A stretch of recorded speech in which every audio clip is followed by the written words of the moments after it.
Join me. Together we can rule the galaxy far and sound. I am a Jedi, like my father before me. This is getting out of hand. Now there are two of them.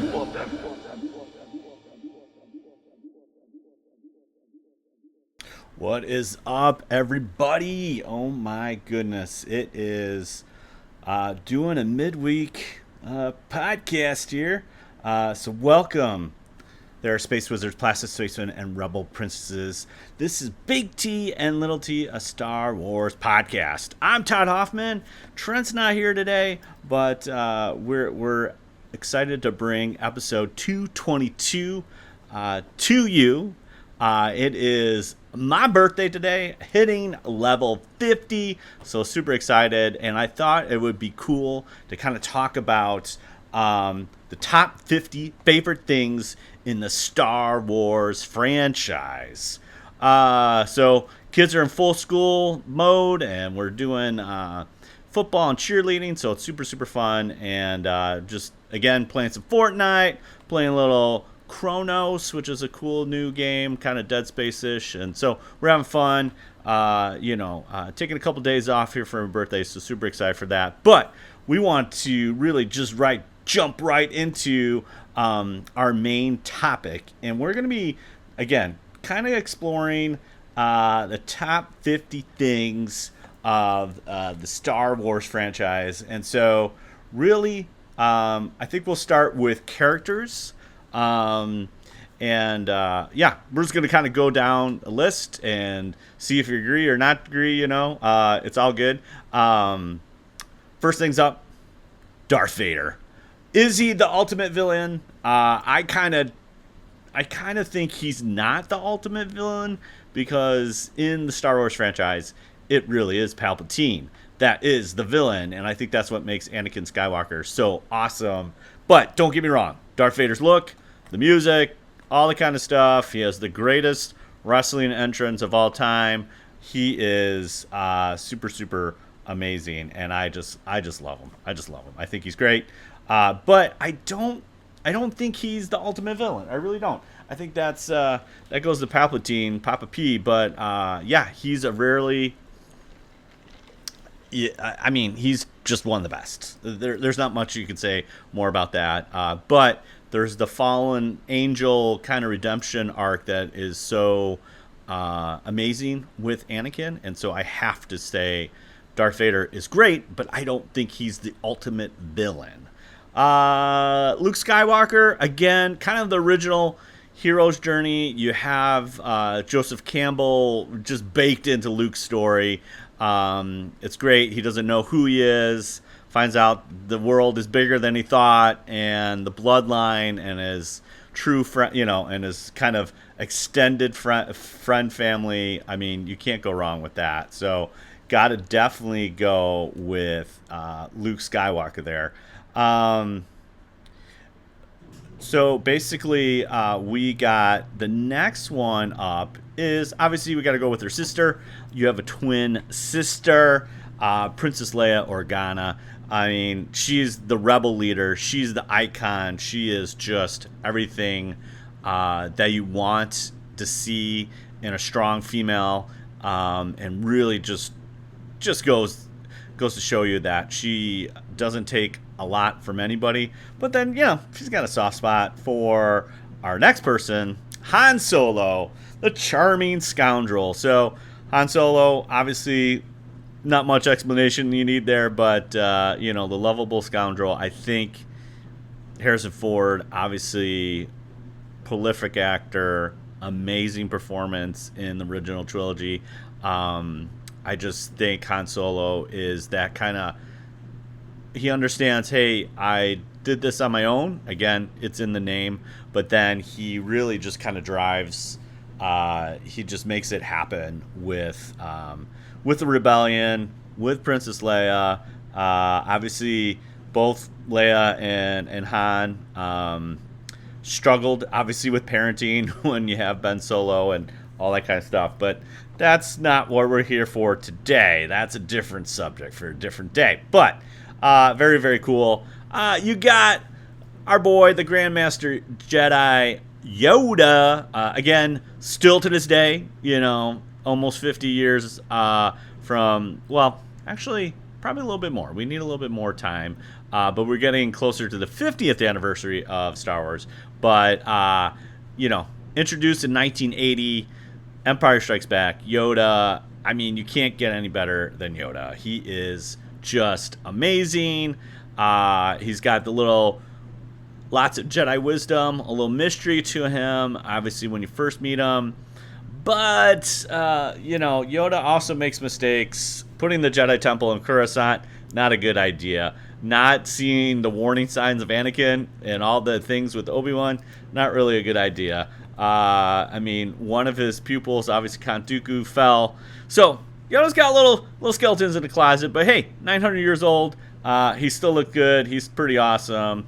You have Obi-Wan Kenobi at number 6 here, the loyal Jedi Master. Again, Obi-Wan Kenobi, true confession, hated Obi-Wan Kenobi going into after Return of the Jedi. Like, I just despised him. Why did you lie to Luke? Why didn't you tell him the truth up front? I was just mortified. And I'm like, when the prequels were starting to kind of build up and get ready, and they said it was going to focus on a younger Obi-Wan, I was like, I'm out. I don't want to do it. But Ewan McGregor, run me over. I love Obi-Wan. I get to see a little bit more. And I think a part of that was just where I was at as a child. Like, just, why did you lie to them? Why didn't you just tell them the truth? But it's complicated. And from a kid's eye, I'm like, oh, what the heck? But I understand why it happened. But it is really, really great to see Ewan and what Sir Alec Guinness did, and in Clone Wars and all of the stuff that we get to see Obi-Wan in is great. All right, my boy Papa P in the house. Emperor Palpatine, Chancellor Palpatine, Shiv Palpatine, you know all the Palpatines. Mastermind of the dark side. He lays an intricate web. He's the ultimate deceiver. To me, he's a great allegory to the devil. Like, it's not what you see up front. It's a little smoke and mirrors. Again, the hook for Anakin is, I can save Padme. I know how to do it. And then as soon as he becomes Darth Vader, he's like, we will search for it together. He doped him right from the beginning, and then really just hook, line, and sinker for Anakin there. I love Papa P. I think he's great, but he definitely is a deceiver and the ultimate mastermind of the fall of the Jedi, which is crazy. 8, Boba Fett. Wearing a little Boba Fett today. Favorite character in Star Wars for me. This is actually number 1, brother. But fan favorite, kind of bounty hunter. Just love the mystery, love the look, love the Western tropes with the boot spurs, and everything about Boba Fett is just legit. Don't even get me started with the Book of Boba Fett, but I do like Daddy Pants Boba Fett. I just love this character so much. I just love the mystery about it. Love his ship. Love everything. You just couldn't convince me he was cooler than anybody else. And the scenes in the Carbonite freezing chamber are just like pure cinema, pure gold. Just love them. Another fan favorite, we got Darth Maul, the unforgettable double lightsaber in the trailer for Phantom Menace is really just, it's peak Star Wars. It's just like, oh my gosh, this is amazing. Great character. Obviously, from a movie perspective, cut him off literally, pun intended or not pun intended, cut him off too soon, right? Just like not happening. But then basically we have a redemption arc we have a different kind of arc in Clone Wars and Rebels. In the Rebels episode with Obi-Wan Kenobi is fantastic. You can't beat that. Another one, Ahsoka Tano, breakout animated hero. Again, I just love the growth of this character. She's annoying at the beginning. You get the vibe from that, like she's just kind of this preteen, just like kind of annoying for Anakin and Obi-Wan. But, dude, her arc is so amazing. She matures, she stands her ground, and she is just fantastic. Love seeing her in the recent Ahsoka Tano, and yeah, I think she's great. I just love everything, both the animated one and the live action one. Ahsoka is legit an awesome Jedi. Very cool. Very awesome. All right, let's move on to starships and vehicles. You got the Millennium Falcon, the fastest fastest hunk of junk in the galaxy. Love this. Love the Lucas kind of race car driver type vibe where Han's always tinkering. Sometimes it doesn't always work, but when it works, it's amazing. And the Falcon is like its own character, which I really, really love. I just love how that is used and how that vehicle is used. And then again, we get a little bit of that as well with The Force Awakens and all that fun stuff. X-Wing Starfighter. I mean, you can't go wrong with the X-Wing, symbol of the rebellion. Super, super cool. I just love. It's got a great look. The lock that S-foils in attack position. I mean, it's great. Can't go X-Wing without getting the TIE Fighter, the Bow TIE Fighter. TIE Fighter, the iconic Imperial scream.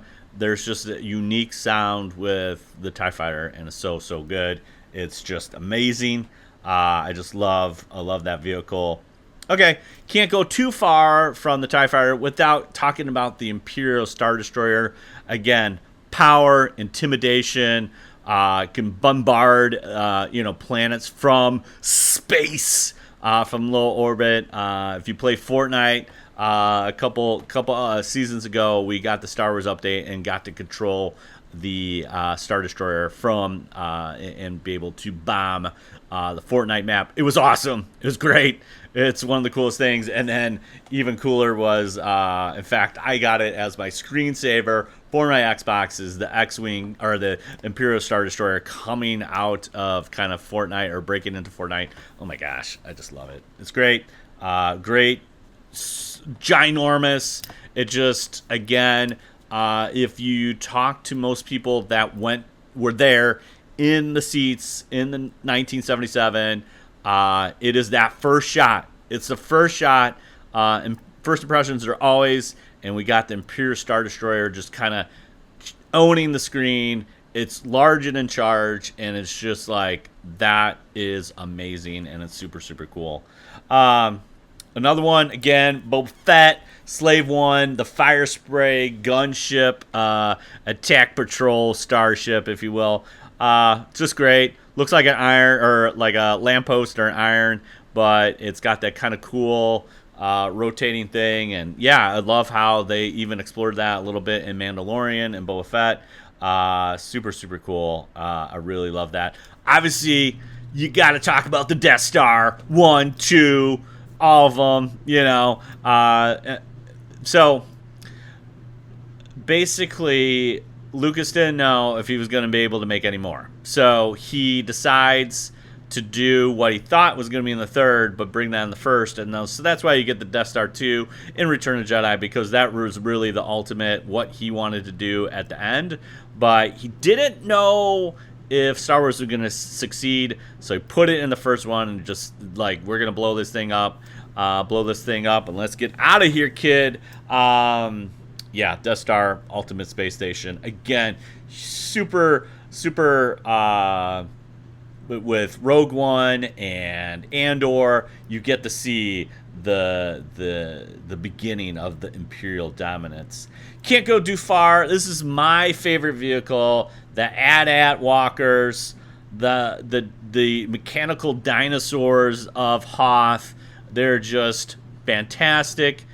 Everything about their sound, their look, the stop motion animation that they do on these things is so cool. I'm super excited to see this coming in Mandalorian and Grogu, that we're going to get a little bit more AT-AT, and that's the way to say it. Not on this AT-AT, man. It is AT-AT all the way, and I can't wait to see a little bit more of that. But it is my favorite vehicle in the Star Wars universe.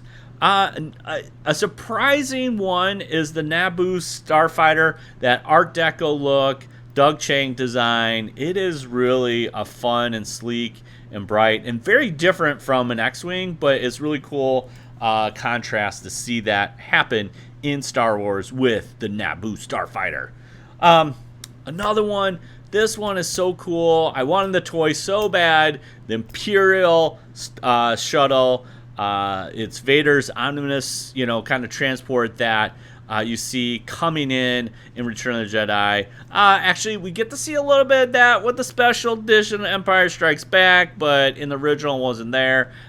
We get to see this play out in Return of the Jedi. Just love the design. Very cool. And we get to see a lot of different versions of it as it progresses from kind of prequel Clone Wars stuff and eventually evolves into this amazing design. You can't go too far as well. Number 20 here, Razor Crest. Mando's trusty ride. Everybody did the HasLab thing, and then as soon as it was fulfilled, they blow up the Razor Crest. It's crazy. And then, obviously, he modifies a Naboo Starfighter for his less mode of transport. I'm hoping we get a rebuilt Razor Crest, but for the time being, the Razor Crest is one of the best ships. I know people will probably say Ghost needs to be in there. I agree. You can almost flip-flop Razor Crest and Ghost. Some people even say the Ghost is even better than the Millennium Falcon. That's a different story for a different day. But, all right, we got planets and locations. You can't go wrong with Tatooine, the desert home of the Skywalkers.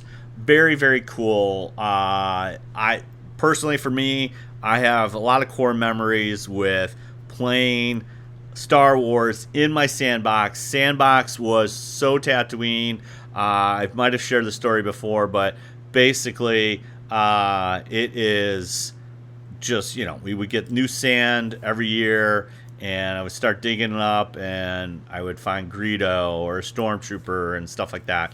It's just core memories, and I just love this kind of desert planet, and there's a lot there. Obviously, Hoth, very similar. Icy planet. Another kind of core memory for me is just like sledding, pretending that you're a snow speeder, getting away from the AT-ATs was like everything to me. You hook up with somebody, maybe you got a toboggan, you get in the back, you're Dak and Luke Skywalker going, taking on the Imperial Army. Yeah, it doesn't get better than that, brother. So Hoth is super cool. Again, what makes Hoth cool, you got Wampas, you got Tauntauns, you got, like those little, just like those two creatures alone just kind of add to the mythos of that planet. Endor, the moon of Endor. We got the Endor planet, we got the moon of Endor. Anyways, the Force moon of Endor. You got the Ewoks. And obviously home of Death Star 2. So, very cool. Again, 3 different, really, you got sand, ice, and then forest. Super, super cool. Coming in at 25, or 24 here, Coruscant, city, world, the capital of the Republic. Again, a city built on a city, and I just love the grandiose of it, and then, like, the decay and everything that's underneath, and just, like, you go down a couple levels, it ain't cool. Don't even get me started on Star Wars 1313. That's like a trigger for me. But I just really love that when they explore that. They do that a couple times in Clone Wars. Do they do it in live action? I don't think they do in live action, but they explore kind of the lower things of Coruscant, and it's so great. You got to go 25. We're halfway there. Mustafar, the fiery duel site of Anakin and Obi-Wan. It's basically George Lucas's version of Hell, and that's where Anakin finally succumbs to the dark side and kind of becomes Darth Vader. 26, you got Dagobah. Yeah, you got Yoda Swamp. That's where he's exiled to. I would love to explore a lot more. They do a little bit. We get to see Qui-Gon connecting with Yoda in Clone Wars and stuff like that. But I would love a little bit more Dagobah. Love the swampiness of it. Obviously, if you ever played Lego Star Wars, I mean, those are some great levels in the Dagobah system. You got Bespin, Cloud City. We got the betrayal, the reveal, the carbonite chamber freezing. You got Lando Calrissian. I mean, you got it all right there. Bespin is very more, and I mean, we can't forget Willow Hood, bro. Ice cream. A lot of cool stuff that's happening in that short amount of time with Cloud City. You got Ugnaughts, all the stuff. Another great planet, Naboo. Super lush, beautiful, kind of the political centerpiece of the prequels. You got Padme, you got the rolling and the laughing of the flea cow thing. I mean, you got it all there. But yeah, you got the Gungans and the underwater city. It's a lot going on there. Super, super cool. Man, we got to see a little glimpse of it in Clone Wars as well as explored in The Mandalorian. But Mandalore comes in as the warrior planet, and we get to see a lot of that kind of pre and post Empire, which is kind of cool. Really, really cool thing for the Mandalore, and just a lot of lore there. It's kind of Mandalore lore. It's kind of there. Another desert planet where we meet Rey. The scavenger is Jakku. Super, super cool. I mean, that trailer shot of the downed Imperial Star Destroyer just out there as their speeder goes by. I mean, it's great. I love when you have kind of like this history that you're not sure what's going on. Rey's home is a down AT-AT. It's kind of Trent's little claim to fame is when we went to see The Force Awakens. And again, it's like a 2-second shot. They just do a kind of they kind of pan out and show that it's an Imperial, a downed AT-AT, and Trent at the top of his lungs at 2.5 was like, "Dad, that's an AT-AT." And I was like, "Yes, sir, that's my boy." So little T was already kind of spilling the Star Wars knowledge to the common folk in the theater. But yeah, that is super cool. Okay, so moments and scenes. I mean, it's hard to beat this one in Star Wars, and I think it can be argued this is hard to beat in movies in general, but I'm Your Father reveal from Darth Vader to Luke Skywalker is like mic drop. It's just unbelievable. You can't even fathom but it's like, wait, could it be true? Could it happen? And yeah, it's right there, man. It's so cool. Yeah. Iconic Order 66, dude, gets me every time. The music of John Williams, when everybody's getting shot down in Revenge of Sith, it brings a tear to my eye, man. It is just brutal. Get to see that play out a little bit again in multiple different ways. Bad Batch, Clone Wars, yeah, Jedi Survivor, Jedi Fallen Order, yeah, just that every time I hear that music, it's like a trigger. Death Star Trench Run, again, in A New Hope. Great editing. This is Marsha Lucas's little baby. She just nails this editing and it becomes almost like a Star Wars thing where you have special effect, you see the ship, then you see the inside with the person, and then you see like a tactical display, then it kind of flips back and forth, and you're constantly kind of going back and forth with special effect, real people, display, and it kind of becomes this thing. You get a sense of where the Death Star's at, where it's lining up with Yavin 4. You understand the tension. You understand that this is almost impossible to do. You get all that without really mansplaining the whole thing, which is like super, super cool.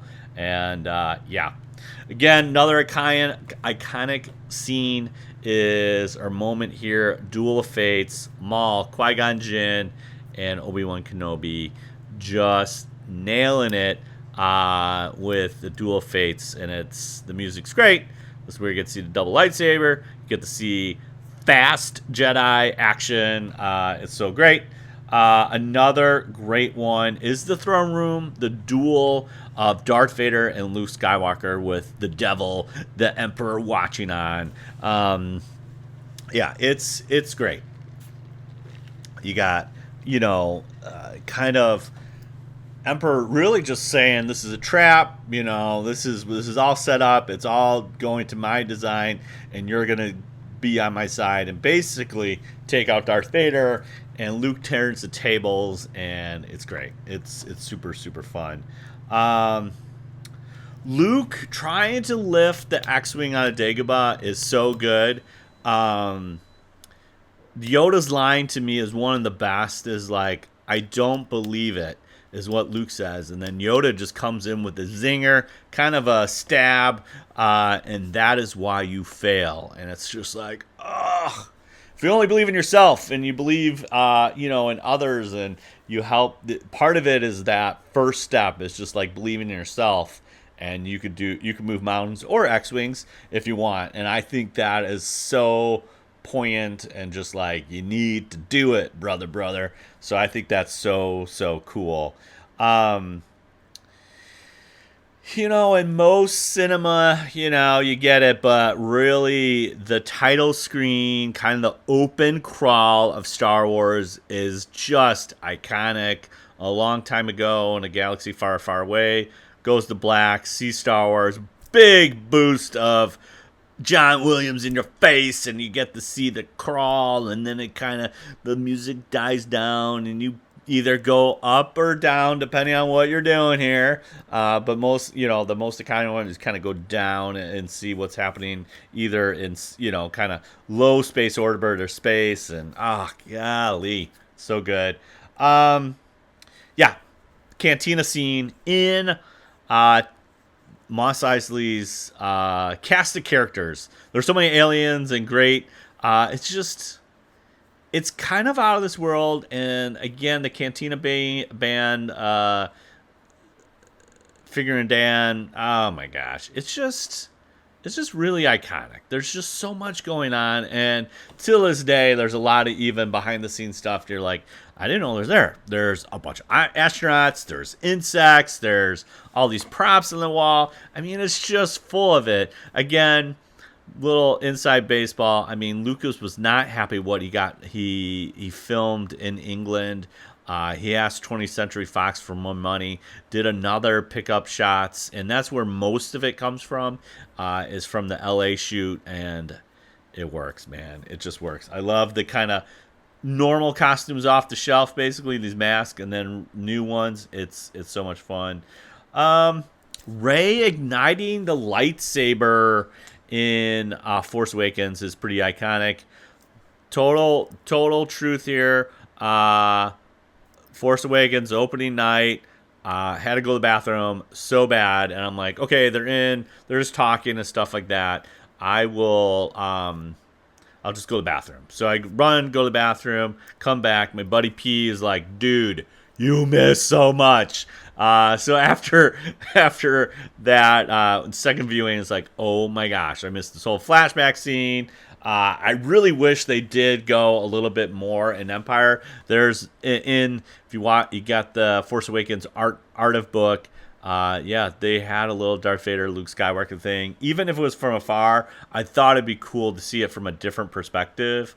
Another iconic one, 40 here. The Mandalorian meeting Grogu for the first time is pretty iconic. You didn't know what the package is. It really turns the show totally a different way when it's a kid. It looks like Yoda. Baby Yoda became a thing. It was the best kept secret. It was just amazing to see Grogu, and then like the little hand come out of the kind of floating bassinet to Grogu, or Grogu to Mando, kind of gets that 16th Chapel vibes going on there, brother. But it is so cool. It's an iconic shot. It's so awesome, and I really, really enjoy that. Okay, so now let's go into expanded universe and TV. So Clone Wars animated series. If you're sleeping on that, first season little rough. The next couple are so amazing. Trent and I started, and I think we probably need to get back to that. But just watching the Clone Wars in chronological order, it's pretty fun. It's pretty fun kind of view and a different view of how Clone Wars is. But yeah, because they like Star Wars, they mix and match some. In the original publishing of Clone Wars, they had like little blocks where you got to see, certain different story elements, like Ryloth and, Mibin. They all had these kind of long runs. But if you watch it in chronological order, it's pretty a different way. Rebels, can't say enough about Rebels. It really kind of bridges the OT and the PT together. It makes like a little yummy, sandwich there of peanut butter and jelly there. Really good mix of the two. Get some young Leia, get some young Lando.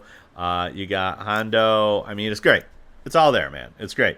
Obviously, The Mandalorian to me is probably one of the most significant things that's happened in the Disney era. I mean, that's 2019. That's when we first started this podcast because Trent and I got to see that at Celebration Chicago in April, and it was fantastic. I mean, the sizzle reel, everything that we got to see, I'm just like, this show is going to be great. And then they kept the best secret about Grogu so tight-lipped, and in fact, there's one scene early that was in the trailer, and I think even the poster, where Mando's kind of walking in the desert and he's kind of alone, and it's like, oh, in the show it's him and Grogu, it's just a great edit, super cool, really. And again, you can't go wrong. Rogue One, gritty, grounded, kind of side story, everyone dies, spoiler alert. Super cool. Obviously, you kind of have to say Andor with that one as well. I think kind of falls into that. It's amazing.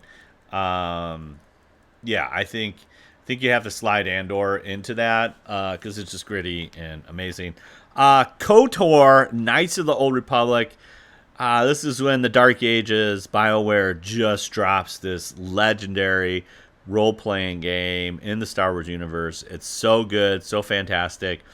You can download it pretty much anywhere now, but it's worth a watch, or worth a play through of Knights of the Republic.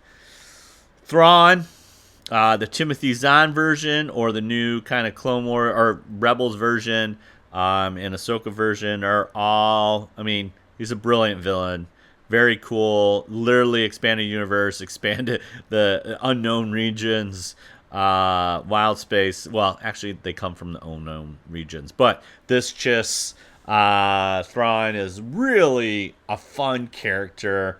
Again, kind of like Darth Vader. Not totally bad, but he understands the culture. He understands the decisions that they're making through the culture, all that kind of stuff, and it's pretty cool. It's pretty cool. The High Republic era, new storytelling. I'm gonna be perfectly transparent, and it's like I started through the book series, but never really quite finished. It almost got too much. I don't know. I just lost a little bit of it, but they also jumped around in that you start kind of in the middle, and then you kind of go back, and then you move forward. There's a lot of content there, and I haven't fully explored that, so I can't really give it a yay or nay. But yeah, there's just so much. It was hard to keep up because they were really trying to push all kind of fronts with young readers, comics, and books, and I kind of got lost in the sauce a little bit. Star Wars comics, again, once Disney bought, Marvel bringing that up. I mean, the Dark Horse run, though, at the beginning is so good. Dark Empire, all that kind of stuff. That was, Kate Skywalker. I mean, there was all kinds of stuff that was in Dark Horse that was really good. And then when Disney took it over with Marvel, it was kind of reinventing things. And yeah, it's been a fun run. I'm not going to complain there. So number 49, almost there. Stay on target. Lego Star Wars, dude. These games are so good. Lego Star Wars 2. I mean, it kicked off. Lego Star Wars kicked off Legos. It's been over 20 years with Phantom Menace and stuff like that. But Lego Star Wars 2 is just so good, and then you kind of continue to build on that. The Clone Wars one is one of my favorites. Actually, I probably need to get back to that because I haven't fully played out the whole saga. So shame on me, but that's something that is just really, really cool. And then finally, Celebration, all the fan events, bringing the galaxy together. That's what the fandom is all about. I've been privileged enough to go to 3 of them, so I went to Celebration 2 and 3 in Indianapolis, and then the 2019 Chicago are the 3 that I want to. I definitely want to go out of state. It would be great. I mean, it's just, time, money, all that kind of stuff. But they are really fun. I mean, it's really something. If you've never been to Comic-Con, I would highly recommend it. It's so great to see different fandoms, but when you have something that's concentrated of just Star Wars, it's kind of over the top. It's just too much. I know it was like even apprehensive in 2019 with all the Last Jedi and Solo stuff, blah blah blah blah blah. It's like, is this gonna really work? And yeah, it did. It was awesome. Some of my great memories was from that one in particular. So as we wrap this up, what am I grateful for? I am grateful for it is my 50th birthday. Holler. I can't believe I've been here on this earth for 50 years. That seems almost impossible, but here it is, and it's happening. I just thank God for my health and my family and everything that's going on. Feeling truly blessed. So that is a lot to be grateful for. What are you grateful for? Let us know, man. Love to hear it. But thanks again, Space Wizards, Plastic Spacemen, and Rebel Princesses, to listening to another episode of Big T and Little T, a Star Wars podcast. This is episode 222 in the books.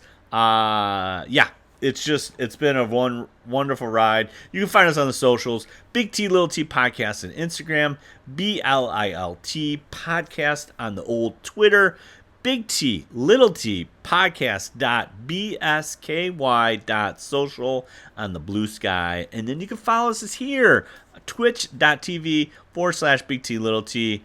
Now that Trent's back in school, we're going to try to figure out a schedule and try to get back, but really sports is kind of taking up everything, so maybe after sports we'll get a little bit more consistent on the streaming, brother, but it's been fun.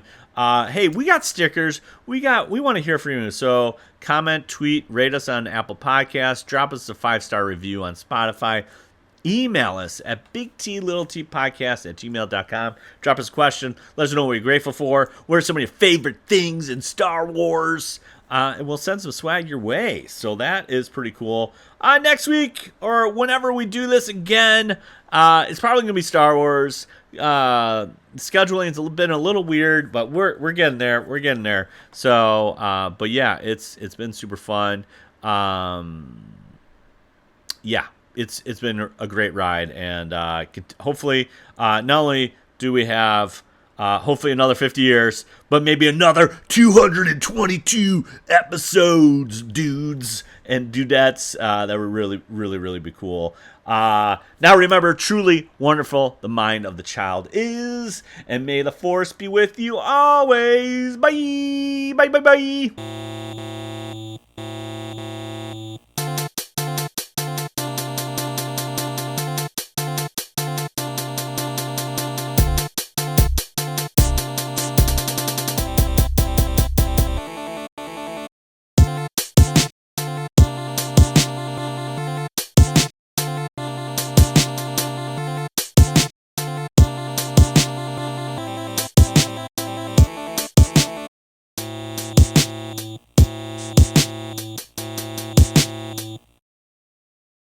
Recording.